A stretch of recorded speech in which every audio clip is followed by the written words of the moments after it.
Hi Toronto, my name's Nikki and I'm here to recommend a book to you for Keep Toronto Reading, and my book is Frank O'Hara's Lunch Poems.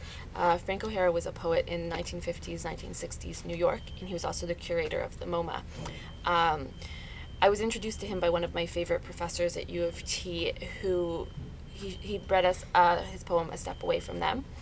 And it's emblematic of all of O'Hara's poetry. It's about his lunch break, which he would go out and he would record what his impressions of the city. And what's interesting is you can actually kind of follow him around through his poems to get an impression of his city. You can get a map, and it really transformed the way I looked at poetry, because it brought poetry back to the street level.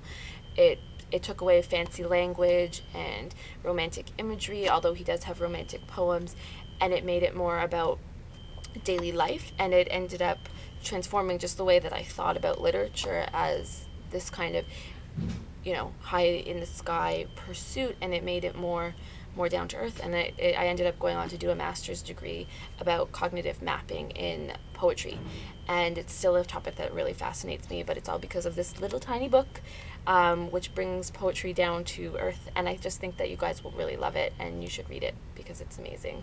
And it has the phrase fantasies of snow farts in it, so who couldn't love it, right? It's the best.